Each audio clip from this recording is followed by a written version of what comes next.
na enya 21 days. Yeah. Na mature. Bibi no omonte ase ya na omene no jojo. Omo ni kwan so omede dot kora akɔhye baabi.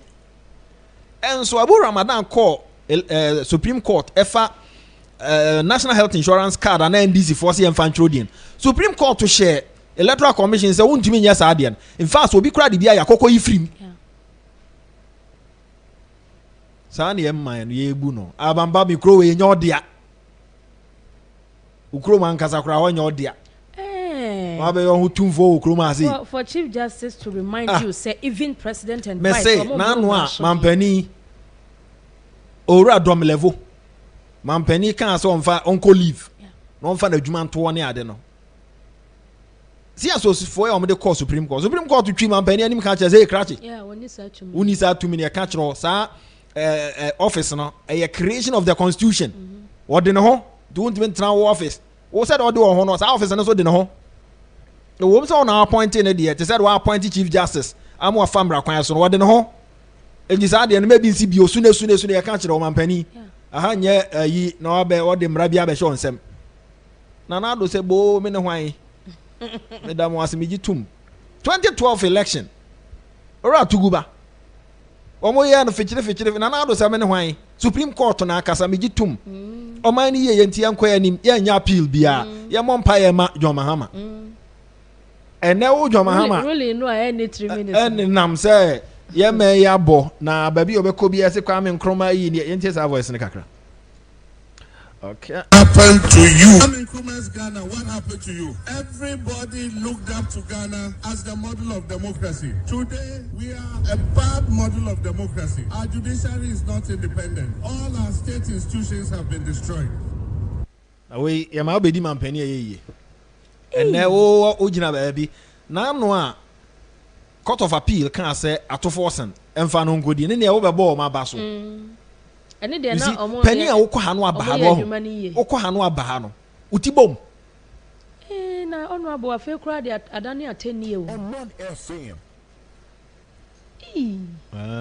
adwi o obi so obi question ene ono so so question ma wo de ene ye 5 ono de ene ye 50 afa wo de adane atenie na de na obi busa 5 akobusa 50 na sani e obi ane de ono awo betumi ebusa me question ba ko me busa atan meba to learn what they call nursery rhymes, and that one you just have to learn it by heart. Even when you are sleeping, you should be able to repeat it. So if you remember ba ba black sheep, have you any wool? Then we had Humpty Dumpty sat on a wall. Humpty Dumpty had a great fall. I'm an ex-president, you don't know. Ba ba black sheep. Hi, Gio. They say rhymes and walking. One ex-president, John Mahama. Ba ba black sheep. To learn what they call nursery rhymes, and that one you just have to learn it by heart. Even when you are sleeping, you should be able to repeat it. So if you remember ba ba black sheep, have you any wool? Then we had Humpty Dumpty sat on a wall. Humpty Dumpty had a great fall. Those nursery rhymes. I woke up this morning and I saw 50 questions to me. It looks like our vice president has just learned those things in the 50 questions the way we used to learn ba ba black sheep, Humpty Dumpty sat on the wall. Because I asked you 5 simple questions on the economy. That's all. Simple questions that Ghanaians want you to answer. You go and respond with how many compost plants did you build? How many this did you build? That is not what the issue is in Ghana today. Let me take you down. Oh, say abana option ho free development ho. Aha. On person be ba hokra some be can say adan do say na we see a hospital say na we see no what the economy no on person be ba hokra because infrastructure king they say mo aje free the same. How many days did you build? That is not what the issue is in Ghana today. Let me take you down memory lane. In 1992, there was an election in America. It was between Bill Clinton and George Bush Sr. At that time, the American economy was in recession, the way the Ghanaian economy is in crisis today. And people were talking about immigration, talking about all kinds of useless things. You know what the Clayton people said? It is about the economy, stupid. Today, I'm repeating those words. This election is about the economy, stupid. It's not about all those other useless things about who built how many compost plants. Answer the 5 simple questions. NDC for some money so one go for Mahama. Some money so. Oh, easy. And your crowd. My own so penny be can say I won't get idea. Man, Grofo can say I know a trebi. I'm not no correct. Oh no, and your crowd. And yet. Baba Blaship. John Mama. Oh, Radin Yankopo. Or repeating stupid. That's all refer to Baumia. Oh, a hard dream. A hard dream. Pa set or be a wabedi or may soda. Now, person was samba. Na politics way na wo ye Abrana no to manning crown for na before so omunu ane ye papa na mu ka so o kika ba o dey say na free check kono ane akese kwa na ebe ba oh but the hadwene we no enya tenie on say Dr. Mahmoud Baumia de bia o ka say o policies and programs are we explain here you don't even have time for blah blah blah ship ya o keke onya daje ana say wonya kwanya no a obekirechire machira manfo say me be say na me up till now 24-hour economy untumi nchire mu nchire say dey you say ne ko nursery no ko kira de ho say ho no be ya de blah blah blah ship oh dey enye yo mama enye ra say je pa oh no ready so say Dr. Baumia anya ne level enye china if you say Baumia enye ni tipen sa ne enye china if you say Baumia enye ni tipen sa onye ni class me jimi who class people we are you are Mahama woman Baumia me who class ko but the class wa ko minim class ba ko minim ayira Mahama ewomu eye class if his time I say yeah 4th Republic 1993 kofo enum ena Ghana fo ahye won enyunyam apegye won aba betina benwa kese ye kunwa kese ye president kunwa no so kofo enum ba ko ede Yankopon amane kwa amane wie mane and of friend of mine you are Professor Mills inti for na ka no nipa ba ko pe ena Ghana for show na juma so on say there be ora o ade de enso ani enkoyi success it is ora Mahama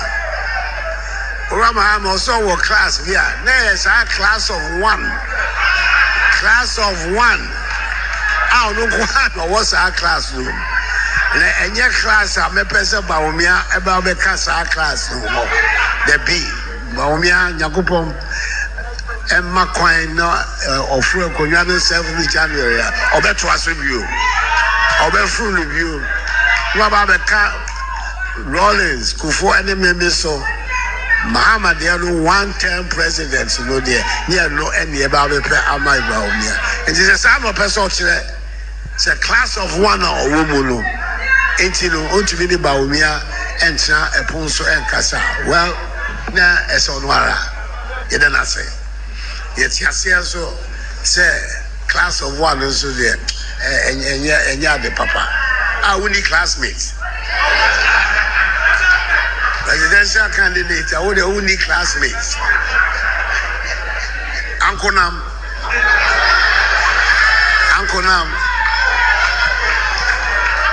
Yeah, no, dear, between the Ababa Yajuma.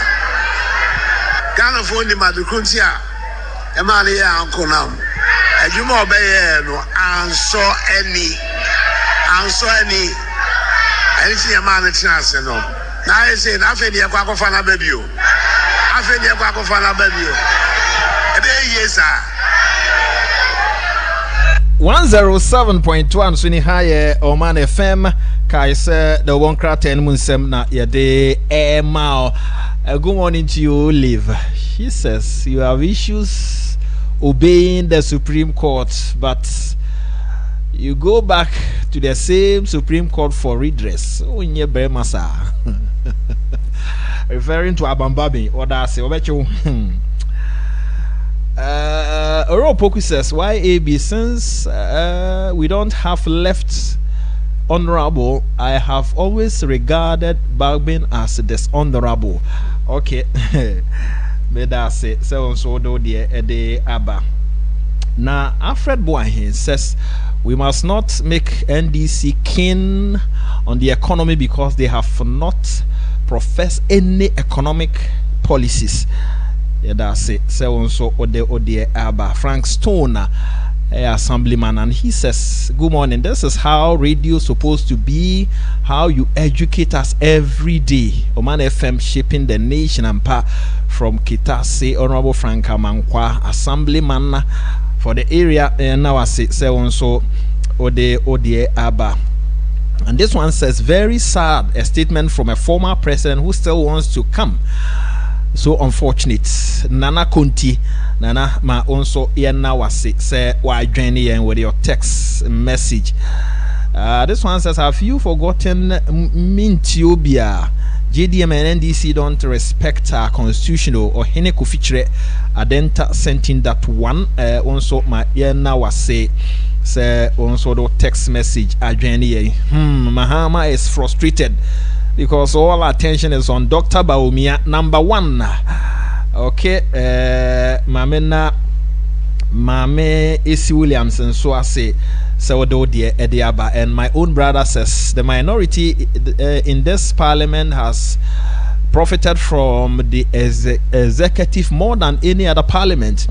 They put monetary premium in all agreement, including approval of the budget.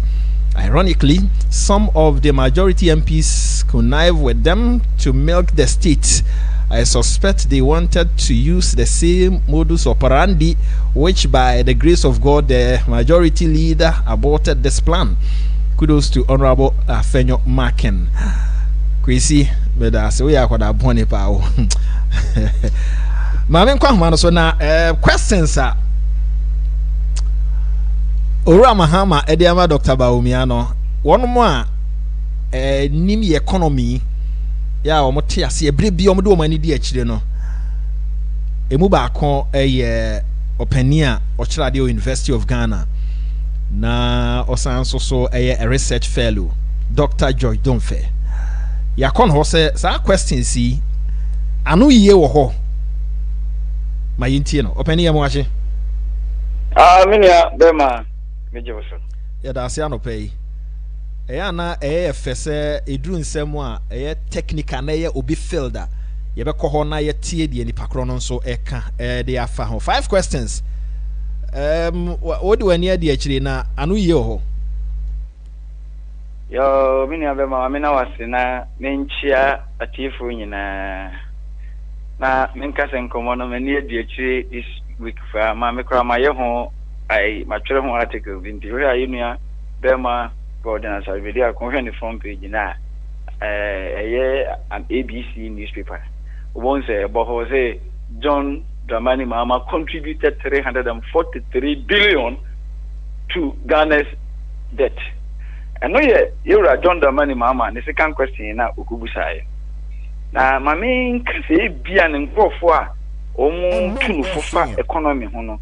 Me nimara se bia omutimi kasa cheche ne memu ya na se bia na se de yenimu no Ghana yenyini se dodo na nche de nim enim de efesika sem ho no enti ne ma menkan because ene amanfo so o masetemu nye ma menkan na enkoyesa na nya sa pa de anka ba bia papa no de nkomo no ko ne hotro pa de ma ho ye tro ne se kama Yera John Jerry John Rawlings all be free abenya no so Ujaga naka 7.1 billion US dollars. Me pese me ka dollars nko. Ujaga naka 7.1 billion US dollars. That was the total gross public debt. Total gross public debt. At the end of the 31st December 2000, it was 7.1 billion US dollars.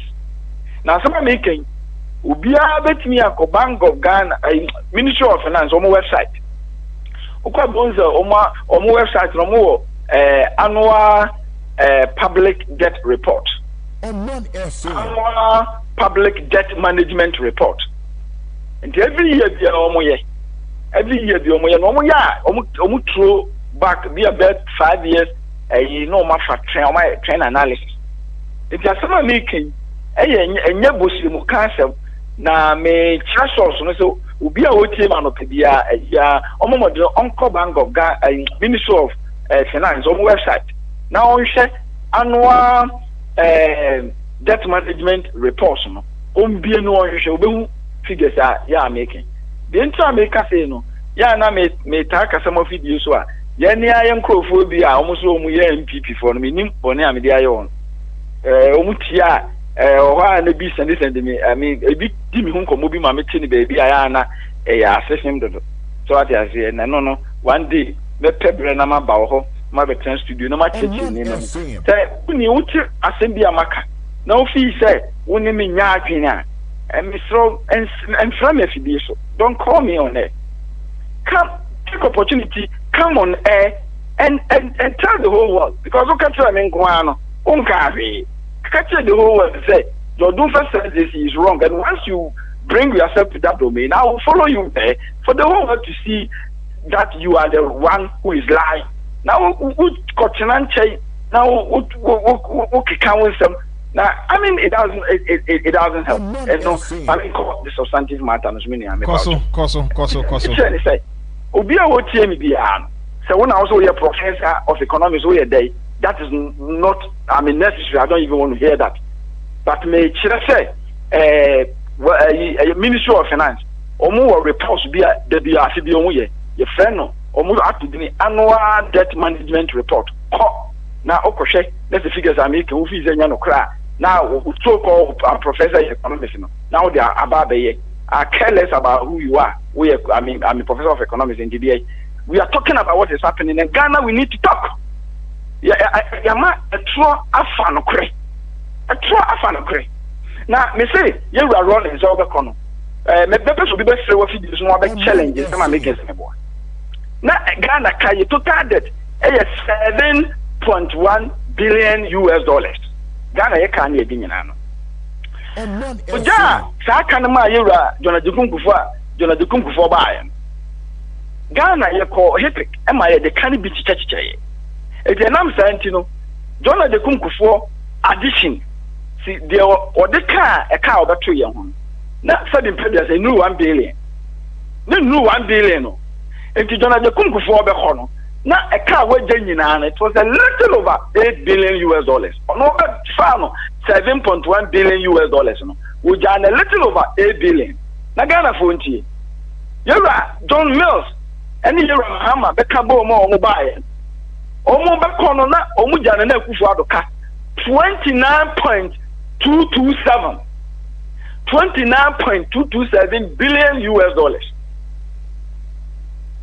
Na chance omu this enfie nwotwe no omu bob omu bob sia say 21 billion. Tiera John Dramani Mahama, I had the questions, and the second question was same. But Umia should come and explain to Ghana why Ghana's public debt has gone up from 122 billion Ghana cedis to 763 billion. Now, sir, same way in Kasabin previous. Then Kayura, John Dramani Mahama, you can say Ubusakra because when in the entire you do the entire when you say, were a major contributing element. Rollins, a jack 7.1 billion. Kufuor was the less than 1 billion at the count in 8 years. And the Mefa said, HIPIC initiative that released me now and then the Puama Sergeant Baye. But technically, Kufuor added less than 1 billion to our total gross, public debt. Now what but with the same agents, Kufuor Binyaya or not less than 1 account, 21 billion US dollars. At the end of July this year, Finance Minister Editu just said, Ghana, your total public debt, your total gross public debt, $51 billion. 5-1. That's just a free independence to date, you cannot, your debt, your total gross debt. They you can hold the answers, can a car dinner from 1957 today. Yes, sir. A can a baby, you trade into so tiny, but your net one, I can, and only gross public debt. You're 51. So 51, you are John Dramani Mama as a president and as a vice, almost 21 billion on the account. Now, many animal multi-millionaire, I'm paying. So 21 billion US dollars. So, next, I'm not sure exchange rate. Me call internet so, and then I'm a fire, Juma, and then I'm a tire forest, and me bureau, I mean, say, Bao me Bank of Ghana, the day lower, but I'm a forest, and me bureau, the Anna, a tower, so, and what they clicking from an internet, me Google dollar to see, it gave me $1 to 16 cities, 20 pesos. It is offer 16 cities, 20 pesos.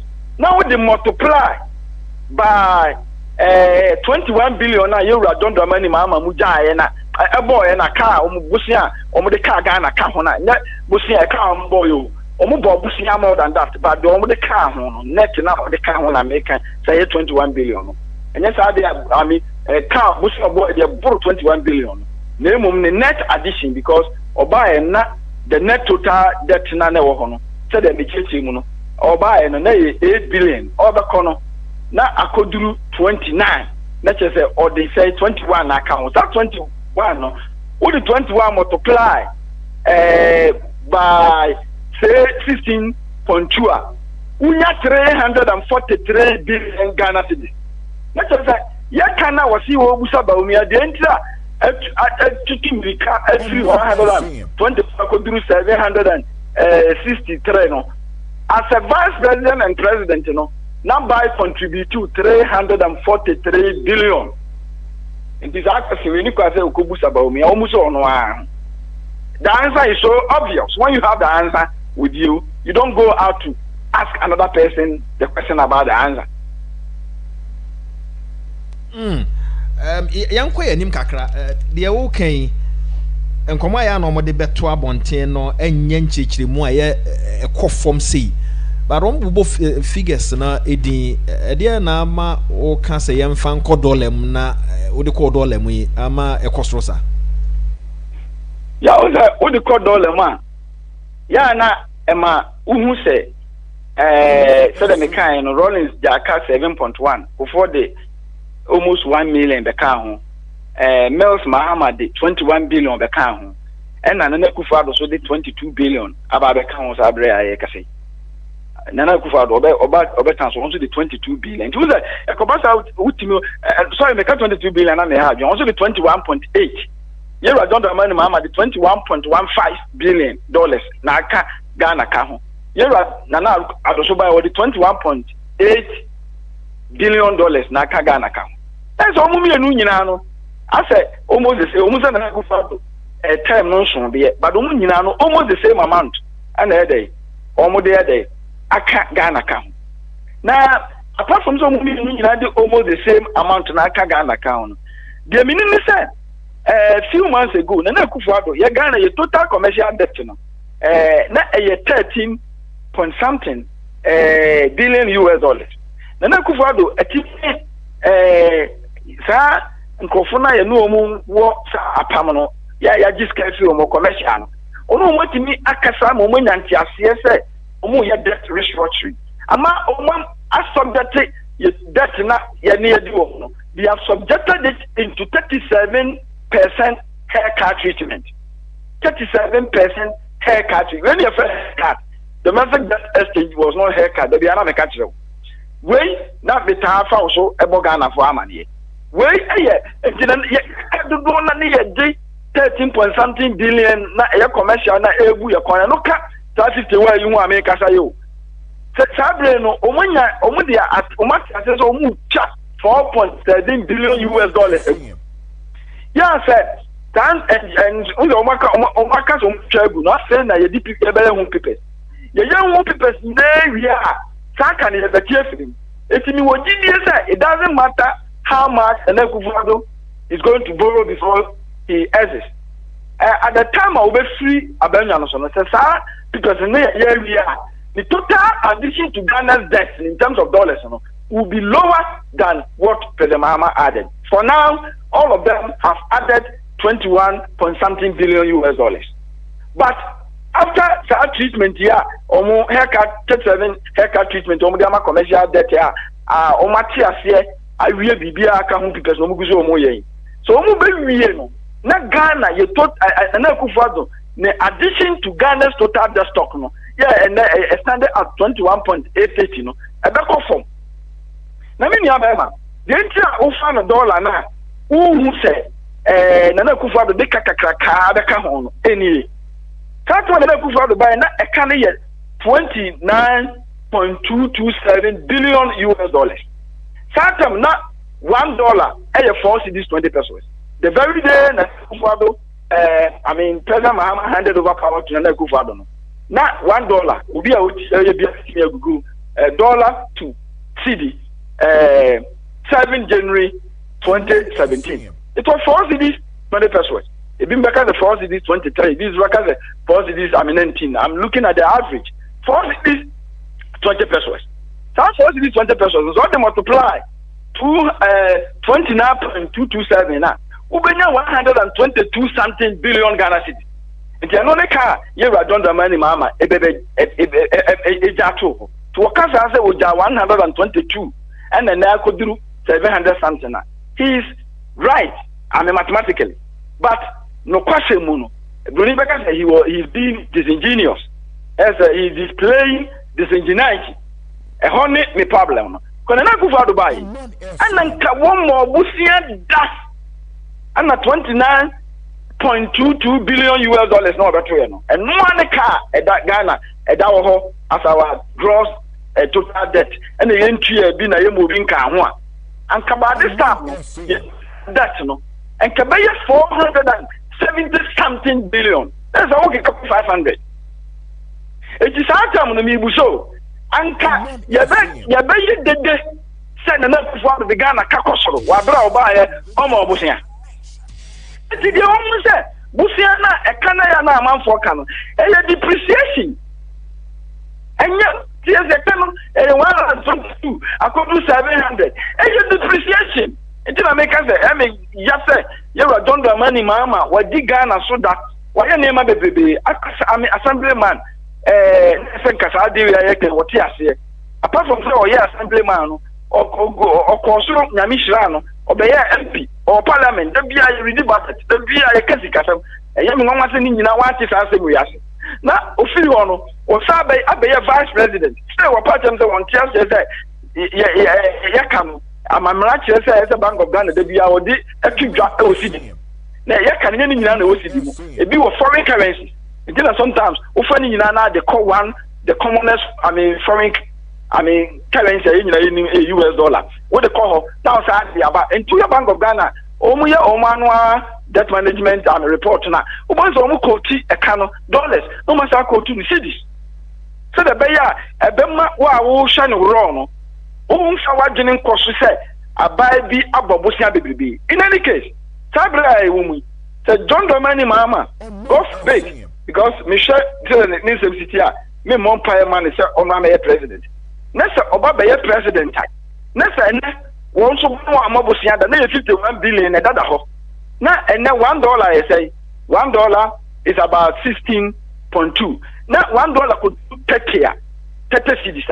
Ghana car na yedeno. About 1.5 billion and trillion. While brass atom no more bushing 1 city crying can. Satan, me say, me blame no that. So, Omagana ecoso because me no say a depreciation. The be a debatia we see, you know, and then says this is near 16.2. See the no say, I could do 16.4.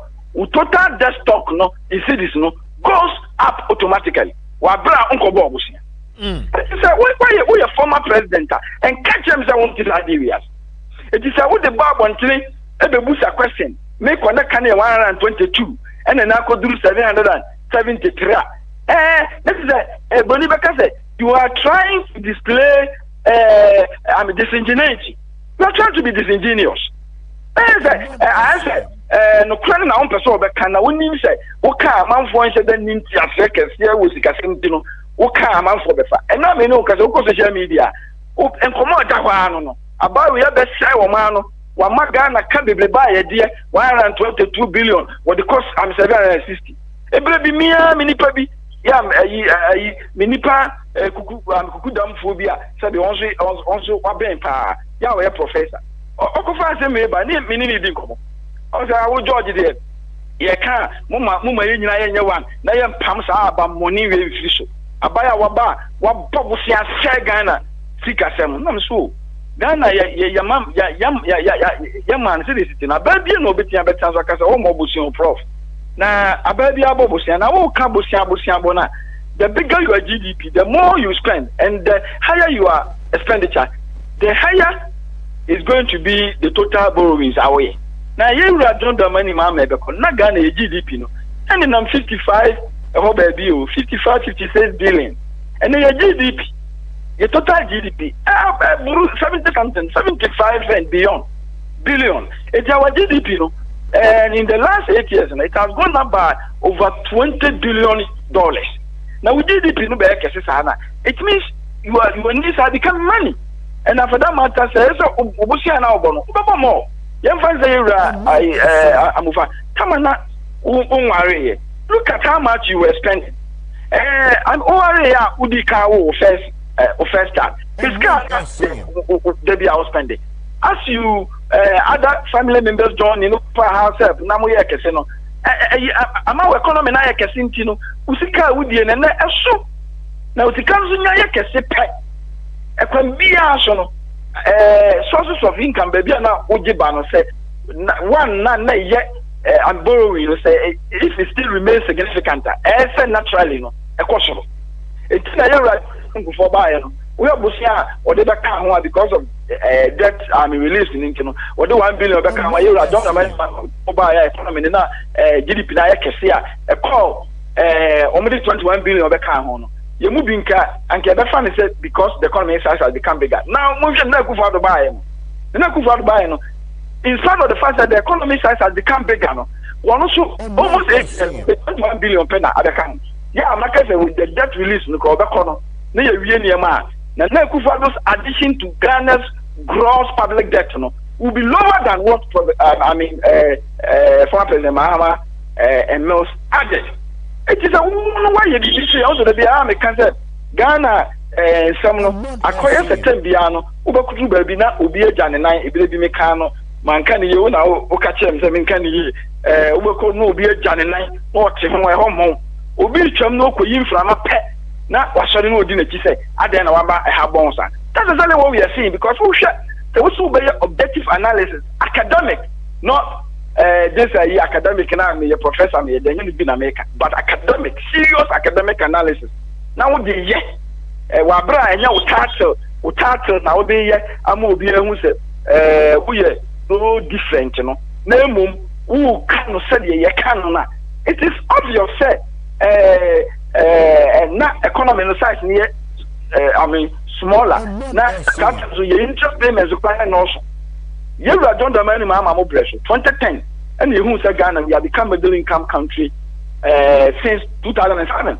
After we rebalanced and moved the economy from 1993 constant prices to 2006 constant prices in the year 2010, Ghana's as cash service to just say the economy became lower middle income economy in 2007. And since that announcement came, Ronnie Becker said, sorry, Ronnie Becker said, Orajo don't say. Sorry, now, then come out. Yeah, Mr. Fassima, me brain and Tina. You're the name is trying to say, Usha Ghana, my main and Rapana Flamin Casse, we really seek some any name in Yana, a customer. For interest payment, you are done and I'm saying Ghana, but a lower middle income country, you know. You are done the money, Mamma Mobless. What's your no not the donor a tire commercial compared to you, donor the form of breast. If you are done the money, Mamma Mobless, not interest payments, who share Ghana expenditure striker na the call busian simu and the busian is a won't chiasam. Na the mere said the Nakufado, every Nakufado, bless on. Yet the more of our tax revenue at the year, almost about half. Meda say yemfa ensia every me be share that design common no me kai wo say building planner design limited for Adaroma and na ye won sase e wo tutu akuapem obosoma se aburi na afi kuntun se ben amasaman nsase yen sase a efo ya ye ton ama wo mesrewa konafo ani kohwe bi anye bi kura bisa chese wo de frɛ na bisa na hwɛ se de asase no ne bo esi etie kai na hye nso efa mame kai na hye nso fa mame ma yen koyanim kakra me kai wo se KJ Study Abroad and Travel Consult KJ Study Abroad and Travel Consult wonom e de amanfo ko wiase aman so amoma koye adwuma man bi te Indonesia, Iceland, Mauritius, Albania, Slovakia, New Zealand, Australia aman no doso na je wo ho ne se KJ for ene aman yi mum companies ne bia wo mo recruit na akabom ya wo mo efa Ghana for na wo mo akwakoye adwuma ho nti wo mo den se obefre 0271 298 175 0554 415 742 0554 415 742 na one KG4 enkomodie no entime enkoso Nyankopon eya adomo a tiwe na hye no nso on the 2nd of November 2024 yi bibi stronko eba bekoso na chance a na eye afafranto mega victory walk na eba bekoso chance wo PTC building wo circle enkran na eho na chance enti bomodin answer 6 a.m. prompt 6 a.m. pepe na wadwani group no 2nd of November 2024 na chese nyame adoma ochina ene na de chie na sa work kese ekoso Land for President 2024 votes asie ho na omode aka obetumi afre 0302 755 700 0302 755 700 obetumi nso a register www.joinalanchirematen.org obetumi a register ewo ho na afi sa mega wokese a bekoso no ahyase na bibia aye kama kaina enonso shenonso fa mame movement for change Ghana will rise again na wa shenonso aye ye dwom eba bekoso enonso bekoso a na ekoso ewo fa he ade chi ade asen onyankopon ena ode eko enti join the jewels and the jewels okay group yi omo adwuma so ani papa heavenly jewels kora womo ede ayeye dwom ebro 2024 na omo ye kwa omo ye ade pa enti bomodin se ode wo ho ebebo omo na nyankopon adomo a 23rd of November 2024 eye memenda National Theatre ode wani a kire womo team Grateful Heart 5 p.m. prompt na omo asha se wono say yenyi sika bia enti nyame ya adoma Saturday 23rd of November 2024 enwumre nonum for ani kire National Theatre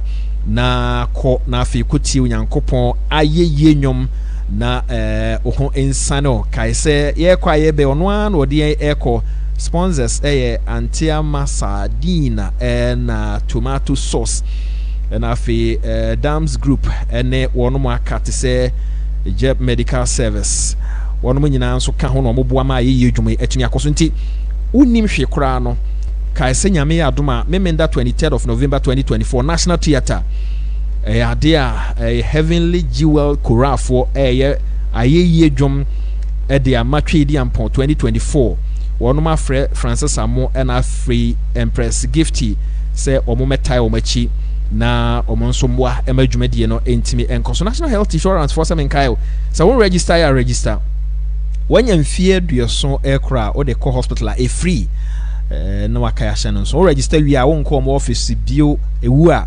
*929# na or the a renew health insurance ba ye edi mfie adue no na yare a de kwa yare sabia itimi sa ohanche mu bese de okronum na health insurance cover ne kra de akọ nanim echensa ya no aka no so frɛ 0544 446 447 0544 446 447 na one health insurance penny for no ni nkomo mo amope ba bia atena no Maureen fi Salem Real Estate for Emma baby am atena 2 bedroom 3 bedroom so wo kɔ hɔ a wo be busa say we na mene na mo a me pe baby atena kɔ ha ne abobo kɔ ha ne abobo yi ɛhɔ yɛ kama na ɛbo no nso wɔ fam ɛyɛ just about 2-3 minutes drive no wadru Adenta 2 boots kai national so ne kra de kwan no nyame ada Roma ne aban ada Roma said de egusu kitikiti no traffic sem no ɛwɔ fam ndi kai national so fa ma me frɛ wo mo na fo ani kokɔhwɛ wo security na 24/7 a gated community frɛ 0266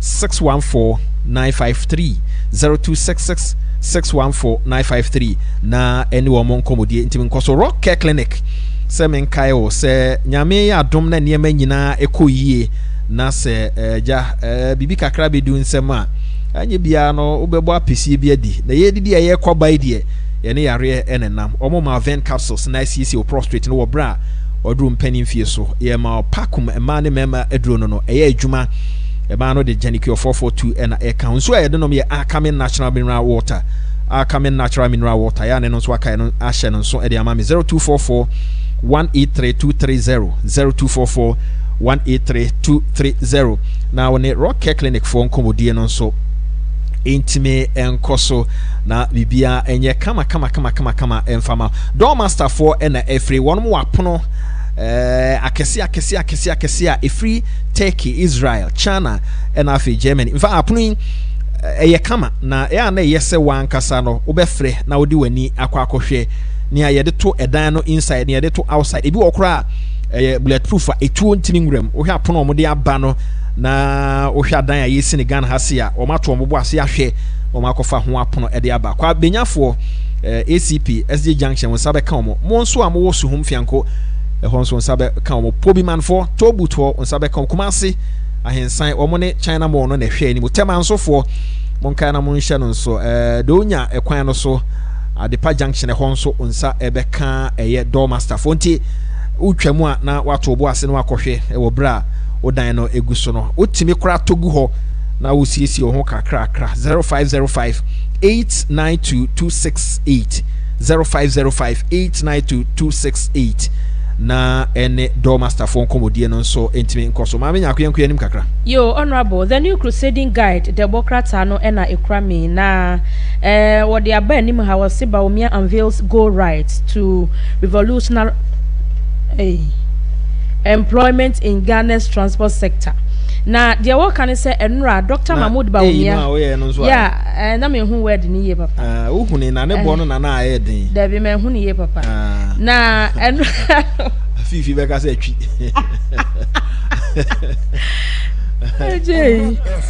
Na enra wo the app bia ba eno no eye Ghana for na develop. Yeah, ukoso a ubetumi dia order right. Na ya be found wakoba bia wo kose de other apps no etie pepepe we de Ghana for de anti local taxes and wo mo mpeso mo de wo ka to so no wonso so betumi ayo na we no Ministry of Transport NFA National Road Safety Authority GPRT unit driver unions ahodo ni nyina na aka bomu a wo mo de sa go right up no aba ono aboye de ani o Ghana yensoso yatedene na Dr. Mahmoud Bawumia enra wokasa wodwumade na se no ene wo se eya ebinimo ka se wajai economy ne ho asem ka ena se wo ka digitalization na wo ka ho asem no ebia eno no ena edisika ewura nkrofo botomo ema economy no ekonenim sa wo hwe omo develop apps ahodro Microsoft nom ene de keka ka ho no a wo hwe sika afibia wo de ma wo man no economy no a ese wani nso okakire enti se ode go ride app aba ya wo download wo phone no so a wo betumi dia order na ya baba be fo akoba bia wo ko bia eno soso eya dia efa economy ho papa payie eno a wadanfo engineer osafo adontin Okasai ewo dwumadi na se ya wo kyese wo be make sure se adroba for ya wo mode wo cars be go up na so na omanfo be oda no wo mo be ye adwuma se de se na efata na wo mo edo omanfo no akwaba ewo asomdwe kwan so enti honorable enra go ride no aba ya wo download bi se sie ya wo betumi e dia order no ma be fo akoba bia woko faba ko kan wansan ya dan ye ho okay NPP amanyoko no ene wo kyerese framantem wo mo a launch campaign bi aye friend no operation 500,000 votes in the Volta region wo mo kyerese emma ya na wo munya e wo framantem no afi wo mo pese peja ekonanim papa enti wo mo hwese wo mo anya kora no 500,000 vote mako 500,000 die wo mo nsabeka e wo framantam no emu krata yi ebo amane se enye se bia wo mo ka no ma no fafa keke wo mo etu ho na mo papa owura ahiagba Richard ahiagba na woni ensemtrefo ekasa ya wo kire se MPP target 300,000 to 500,000 se framantem wo mo betumi enya na nye se bia wo mo ehwe ne mo keke wo mo gina empuntuo ya akoso ewo mantam no emu ene senia wo manfo no age sampuntuo no atom wo mo hunu se wo mo to abama MPP to aso ebeboa no enti ena wo mo eni abrese sa 500,000 votes no wo mo nsa ebeka honorable so we register for senate ya mesro me kanfo the amount ye pa no kreni so register wie na mo sha ase so mo tew na BBC wanya akwanhia bibi na asie ontumi enye adwuma senate behwewa kopem so nyankopon ebefrew ade ba ko esan aka ho ne se mpo wafiri mu no se osika kakra wo ho a nea abusuafo aka akire sikai wo mo ensa ebeka na no nso wakai ahye no nso senate se menka nkyerɛw se osika no brano eye adwuma e de maw ye teto ho no na eye adwuma ye teto ho no na eye adwuma enti enu ho da se one senate ebeye nyayonkofa wo hwe wiase baabia na wo hwe Ghana ye senate adwuma mo ya eso ani entena ase e ma afi asemo mansana waka se mihuyanka dabi wako ahomijie mu ya waye wa adwuma wie no bosome bia so a okakra wa wase wo de maw na ye de amaw na afi eno nso wo de twitwa ho kakra sebe ya onso betumi atena ase ache enti bomoden se obe join senate se onfa ho enhye wo modwumadie mu ana no kure wo mu ne se mfa ho se wo ya ba adwuma na se onya aba adwuma ankra mo ye mu ankasa mo nnwuma bosome bia no obetumi akọ na o senate wakọ akotua o kanso omomra magin so a etietia enne de abefo kwan so Dr. Mahmoud Baumia Romenti kwan e fa so tue sika etietia nyina nso be register na brano no watua eboawo e ma woda achen so eye kama ohima adwo akiro aboko de honorable ya mufa bo achenyame adom no na hu mo bro ache me nkwa okay mame na me homra ne ba na ya to aso mo messages aka no nso ye ba ye be kan ma ye dan ye ho for commercial break ye ba na ya to aso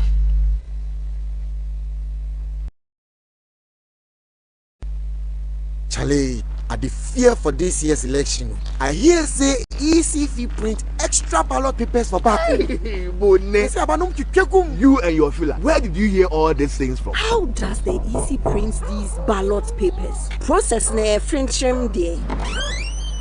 My friends, what brings you here this time? Today too, we get some questions about the election. So your man come again with another hearsay. No problem at all. Let's sit outside. We dey wonder how them they print the ballot papers. I hear say EC they fit print some ballot papers secretly. Let me break it down for you. Ghana is one of the few countries where the Electoral Commission prints ballot papers within the country. For real? So how do you ensure it is fair and transparent? Political party representatives, the police service, and the National Intelligence Bureau all observe the printing and packing of the ballot papers.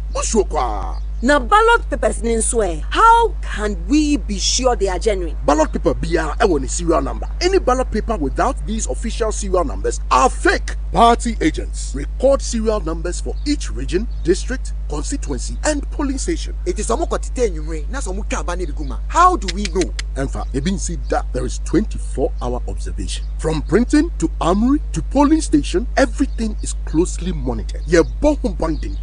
At each station, we account for for every ballot. I mean total ballots, issued ballots, unused ballots, and even spoiled ballots. There is no room extra one BRB baby.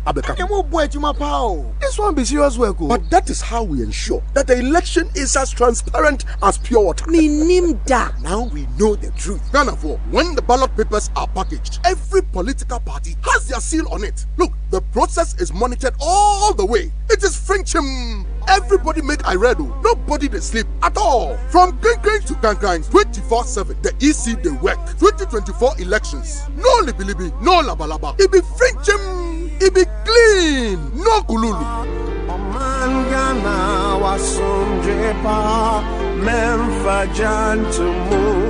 Drew Biamo, Drum Master, Apuna Papa Nina Fee, a Chadiakasia promo no. Time so. We a Fira, real estate developer, contractor, foreman, and Afena who sue dine. A brainy. Drum Master say, better taking exterior doors. Na Amurumuha, you better bathroom doors and not interior door. Free. So economy doors. Nanya Achedia BT say people cameras, digital door viewers, intruder alarms, key rings, bags, any Achedia P. Yes, to economy doors net 10. Nayancho interior door free. Adansi for mope Germany, China, Turkey, any Israel doors. Door master. Ubehu door master. Watema community 25 at the Pa Junction. ACP Estate Junction Kwabenya. Adjacent ACP Clinic. Pobi Manto Boot. Kaswati Pa Junction. Ashala Jated October. Obeye opposite the Forest Reserve. In Sawam Asafweje. In Sawam overhead behind Kumasi Station. Suhumfianko near Islamic Girls SHS. Kumasi Ahensain. Opposite the China Mall. Freyen 0548 402640 and as a 0505 892268. Don't master Achadi Kesi promo. Adansi for mu DNA. Ekoye ankaza.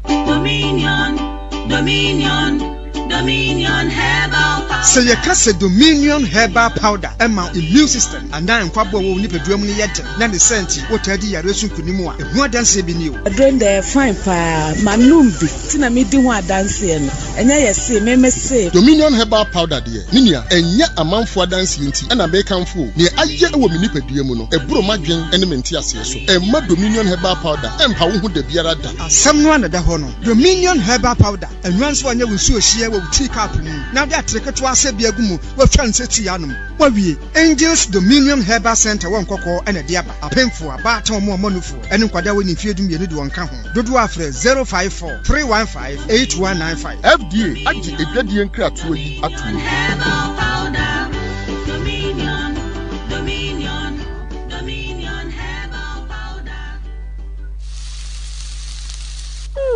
Ke na edi enwemma de na agi ha sei nanama me shemukasi ha sei ne awote no ye Cindy Rice eno na mede ye me mu nua ni nyina Cindy Rice demufo a eyiyi maako ma metimi aka hwe o waden ka hwe no cre Cindy Rice de emu edankasa eye Cindy Rice na ya hye no every 1 kg e de kopim 50 kg benya Cindy Rice ato e wan krankra bi mu ka ben wo Cindy Rice ehwam na denso FDA achedwadie nkratso yatsum Goil anytime anywhere.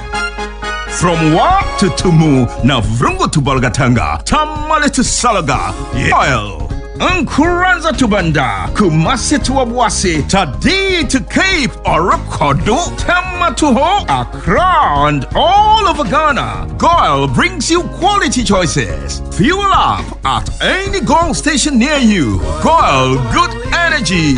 Yeah. You will hear. Congratulations. Aku Ghana my this year. Media some denam na muntie me. Ejumeko KJ study abroad and travel consult say. I might be here jumayefo ne wo ma ye adwuma. I might be to say Australia, New Zealand, Slovakia, Albania and Mauritius. Wo here mining workers, plumbers, electricians, welders, fabricators, mechanics. Wo here nurses for and caregivers. Wo here drivers, sales representatives. Wo here securities. And obia wo betimi na ho den aye adwuma bia. Enunti KJ study abroad and travel consult for I was 0271 298175 and now 055 4415742.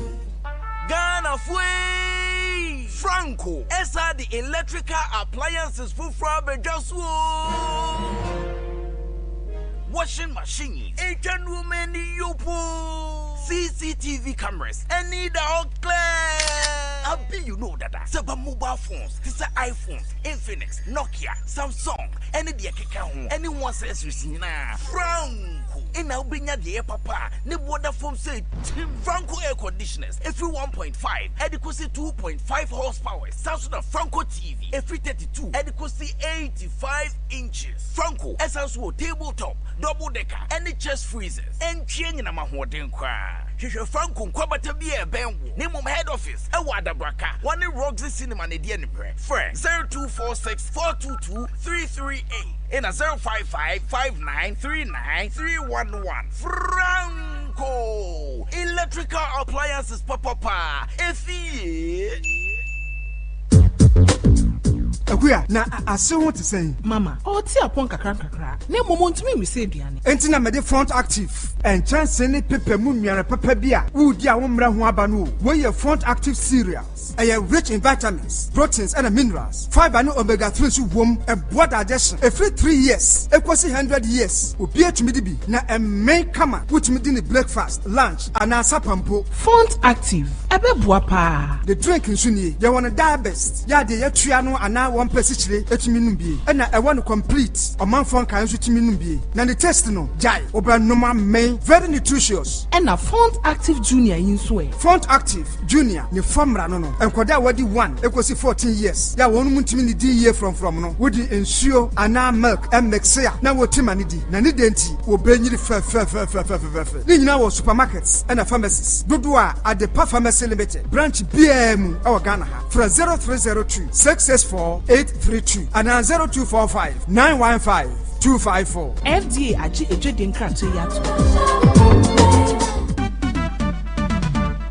National Health Insurance. Ene me ba betro hia ehia sa wode mo ho bedom apomudin si achi ba ye friend National Health Insurance Scheme we say enuro ahodo a eda health insurance no bro ahanum a nyarewa bebro ahamu nchichemu aduokru num a ewo ye man Ghana mudie health insurance ehwe ne santi fasika bra ansa waja ya rehwen hyehyeye no ya bre no asekra kokra mahodo nan a etaidi mofranya ene nia etonufuo mu nyina health insurance ehwe Omanfm kwa se wafa afro efri bra wo behunu se wonyinsen antenatal kro kopem se wo bewo enkanfo kwa ahodo a ye faso wo ene wawo achi nyina no health insurance afa ho ka kayo se wadi fie duoso ekra se wo register o se wo renew health insurance no eye free na se wo card ni wu ya chempu a wadi 70 years ekronti wo renew ya na ebo adwuma ema obi first Rani wa chinchina health insurance no eno ne kwantro dra ye de gia ya rehwe wo ye man Ghana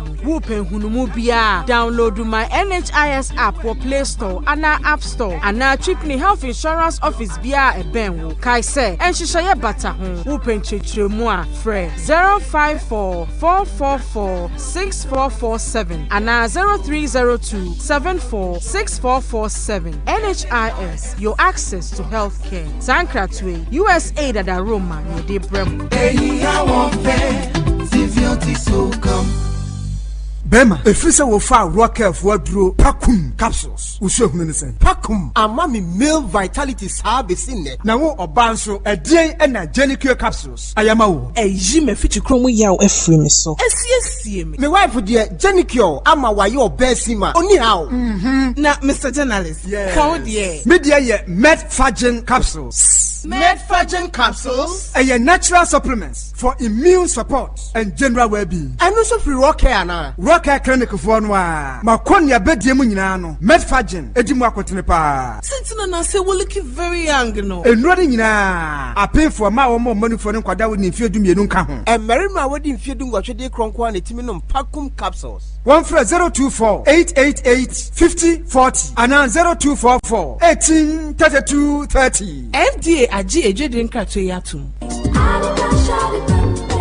Adepa no kofa bae wasan de 3CP papa ebebua efie bia aba mese adepa de etwamu da wo de 3CP egu nsomu dware a ebo ho ban efi muamoa ho fa 3CP efren so huru wanu anopa bia na ma wo se ho ban wonu aduane na eja ana esohie ehyewo a fa 3CP efren so fifa so eno ano no wo hye wo wi a fa 3CP efra ensuo fifa so na beboa obebre 3CP ehye pimples empompo ekro na ekumkro ene mrimuya wonso 3CP so de enye na wo drugstores biamu atufonko ade pharmacy ene SGSSB ene hwani mu okanshi fre 0302 664 832 Kumasi ade pharmacy e wadum ene Hello FM ene hwani mu 3CP efie bia hia 3CP bambo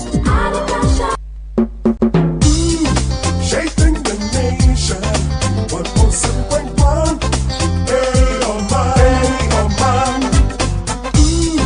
Shaping the nation, 107.1. Hey, oh man. Shaping the nation, 107.1. Hey, oh man. 107.1, the ruling by the Supreme Court that the Speaker of Parliament should implement their decision is welcome news indeed. What the Speaker did is similar to declaring somebody an orphan when in fact that person is not. The organs created by Constitution of the Republic of Ghana must be respected by all, whether you are number 1 or number 4. Bless the Supreme Court for being firm. Thanks, Benjamin Bosompra. Ewo Agugba ena odiwe bae. Openi Mayena was say, I don't get the Speaker Abambabe. The President, with all his powers, can interpret the Constitution. How much more the Speaker, you ask? He should bear in his mind that we are practicing constitutional rule. Therefore, every law or standing order or regulation is subject to the Constitution. Finito. Okay, Mamena was say, Bremai Beni Abrantie Yeboa, Asida Eodia. And this one says, why if MPP secures 500,000 votes in the voter region on 7 December, all the NDC top management as well as both presidential candidates will develop diarrhea. Now I say, good morning. The appreciation of the US dollar against all currencies is global. Even major international currencies like the GBP and Euro have all depreciated against the dollar. Where do we expect the Ghanaian cedi to be? Is a question. Franklin Asafweji and Odiwe by good morning YAB and your team. I humbly make a correction of a slight mistake quotes or Professor Azawayede. Openi this a lengthy one. Akra mesa hwebi onafi achiri na makan ede amount. Okay. Yeah, nyankopon adaroma me ho eye. Baumia should stay focused and forget about Mahama, who is 100% 100 years behind time. Isaac Asante, Mr. Mamena wase. Auntie Mama says, Papa Unyami Shra pa say Jamachi okay, medase onso nyankopon enka ho. Oropoku JB ewo Australia and Austria. He says alcohol talk Mr. Mahama yo wati over beto. I can hear you almost at Vume near Tefle. I am not finding difficult to hear you at all. Also for Kwame, oh okay, oko voter. And ye drew a chilipa hona adeni nyina akwa kugu. Nana Kweku, my memo watching the most expensive parliament ever, starting with the budget that the speaker gave from Nana Kweku Monfi. Nana Kweku referred to budget there were here no almost CFO frono. They na air cost no okay. Ohema adwache wa yanku anim kakra. Honorable Mame fan the Chronicle the Obokrata and Twaso. Dr. Mahmoud Baumia otu Frankama NPP amanyu kono krata feto so miensa na chese wo se Dr. George Akufu Dampari post sa hene meche IGP wa bone homodin ye papa na djuma so ani wo ye nipa bia wo yi na kome mu nyinara e na wo de som Ghana say posi sahine na efi bra obefa abenwa kese ne tena so say posi sahine no niema wodo bebre na wasesa e wo posi adwumako ne mu na wode wani to form abehunu say enne no sede ne kane no ne niema bi ekososo ene bonefo sem ne sa niema no wode wani ko form abon wode wani to form abehunu say sa niema no aba form pa IGP ama wahunu say posi adwumako no ye wo ensonson ye ewo mo pa na oye so proud you na go ride up no and also Dr. Mahmoud Baumia ebepa ho entuma no ya di ho nkomo dada yo ene na asa because ene na nsem ni nyina no the chronicle na boss yes okay and this one says big thank you to lawyer Alex Jemfi for his candid opinion and explanation of the Supreme Court ruling yesterday.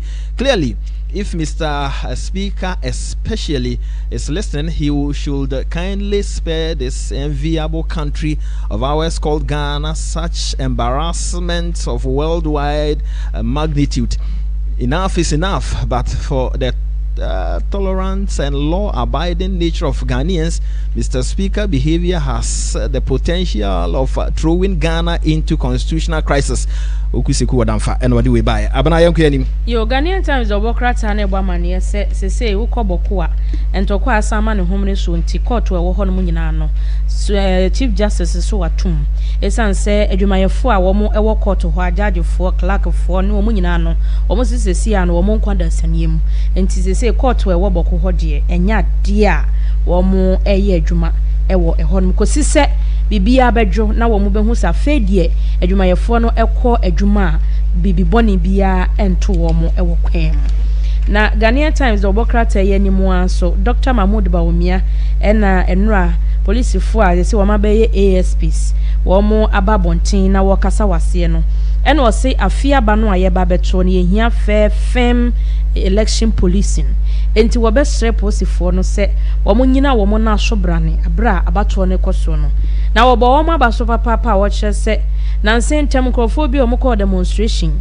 se so omo ye ya so omo do omo sakura be wo police fo ne enso police fo no ma professionalism ye adwuma papa omo ye adwuma ma obi ehu sampa ene police no enti se Canadian no enti wo sre wo mo se no a na wo mo emfanko afia abatro ni mu na abatro ni mu ne abatro na chi nyina no enkoso a enye asomdwe meda se abana ma pon wo se kwa wo se je e wasaman kese and he says you see Mahama and his NDCs are living in a wonderland. President Mahama doesn't even know that inflation for September is 21.5% and not 54% as he told the Ghanaians. On the debt, former President Mahama should deduct the money he borrowed with 8 high interest rates from the current debt, and he will know he is not abreast with happenings in Ghana. Or say eji ewo asaman kesi na minim say blah blah blah sheep papa no kan asem dia to learn what they call nursery rhymes, and that one you just have to learn it by heart. Even when you are sleeping you should be able to repeat it. So if you remember ba black sheep, have you any wool? Then we had Humpty Dumpty sat on a wall, Humpty Dumpty had a great fall. Those nursery rhymes. I woke up this morning and I saw 50 questions to me. It looks like our vice president has just learned those things in the 50 questions the way we used to learn Baba, Black Sheep, Humpty Dumpty sat on the wall. Because I asked you 5 simple questions on the economy, that's all. Simple questions that Ghanaians want you to answer. You go and respond with how many compost plants did you build, how many this did you build. That is not what the issue is in Ghana. I don't think I would join debate, Papa. I don't think I would. In 1990, I'm for next president. Election in Bill Clinton. I tell you, Macroeconomic your ambassador. The American economy was in recession. The way the Ghanaian economy is in crisis today, and people were talking about immigration, talking about all kinds of useless things. You know what the Clinton people said? It is about the economy, stupid. Today, I'm repeating those words. This election It's about the economy, stupid. It's not about all.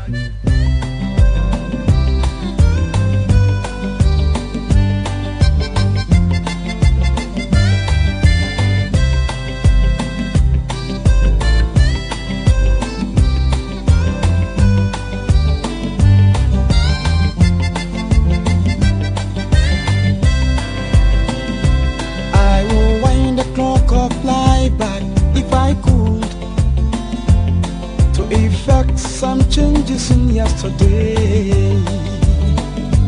it's not possible. And it's time for maritime and port news and right near the today's agenda, bro. All is left for me is today, not tomorrow. I will wind the clock of life back if I